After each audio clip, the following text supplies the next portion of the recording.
Hyderabad biggest men's wear wholesaler దగ్గరకు వచ్చేసాం. చూడొచ్చు ఎంత స్టాక్ మెయింటైन చేసేస్తారు అన్న. మీ దగ్గర ఏ రేంజ్ के स्टार्ट भैया आई चॉइस वन पे आपको 95 रुपीज से शर्ट मिलेगा भैया।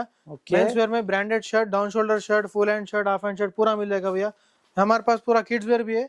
ఓకే टोटल किड्स वेयर కూడా అవైలబుల్ ఉన్నాయి। చూడొచ్చు కిడ్స్ ఉంది, మెన్స్ ఉంది, టోటల్ అన్ని వెరైటీలు దసరా ఉన్నాయి న్యూ అన్నమాట. స్టాక్ వచ్చినా భయ్యా, సూపర్ వెరైటీలు వచ్చేసినాయి. 100 రూపీస్ రేంజ్ కి ఇక్కడ షర్ట్ అనేది స్టార్ట్ ఉంది అంటుండ అన్న. అన్న ఏమేం సైజెస్ అవైలబుల్ ఉంటాయి అన్న? ఎం నుంచి 5XL ఉన్నాయి భయ్యా। ఓకే, ఎం నుంచి 5XL వరకు టోటల్ కలెక్షన్ అవైలబుల్ ఉంది. చూడొచ్చు మెన్స్ వేర్ లో సూపర్ హిట్ వెరైటీ బ్యాగీ వెరైటీలు కూడా ఉన్నాయి. చలో జీన్స్ చూపెట్టేది. చూడొచ్చు జీన్స్ సెక్షన్ లోకి వచ్చేసినాం మేము. మొత్తం జీన్స్ సెక్షన్ భయ్యా నీకు 185 నుంచి 500 దాకా జీన్స్ ఉన్నాయి। సైజెస్ ఏమేమి అవైలబుల్ సైజ్ ఉంటాయి అంటే నీకు 28 నుంచి 44 దాకా సైజ్ అవైలబుల్ ఉంటాయి భయ్యా। 28 కి 44 అంటే చూడొచ్చు జబర్దస్త్ కలెక్షన్స్ అన్ని కూడా నేను ఫుల్ వీడియోలో కవర్ చేయడం జరిగింది. ఇప్పుడు కూడా చూపెట్టేస్తున్నా. కనిపించే నెంబర్ కి కాంటాక్ట్ చేయండి. మంచి మంచి వెరైటీలు ఉన్నాయి అన్నమాట. ఎవరైతే దసరాకి బిజినెస్ చేద్దాం అనుకుంటారో ఒక్కసారి ఐ చాయిస్ 1 కి వచ్చేసేరి. సూపర్ హిట్ కలెక్షన్స్, డిజైన్స్ అన్ని కూడా చూడొచ్చు. కనిపించే నెంబర్ కి కాంటాక్ట్ చేయండి. మీ దోస్తులలో ఎవరైనా బిజినెస్ చేద్దాం అనుకున్నా వాళ్ళకి వీడియోని షేర్ చేయండి. మంచి మంచి కలెక్షన్స్ అన్ని కూడా ఉన్నాయి అన్న. మార్కెట్ ప్రైస్ కి నీ ప్రైస్ కి ఏం తేడా ఉంటుంది అన్న? మినిమం 50 రూపీస్ తేడా ఉంటాయి అన్న। ఓకే,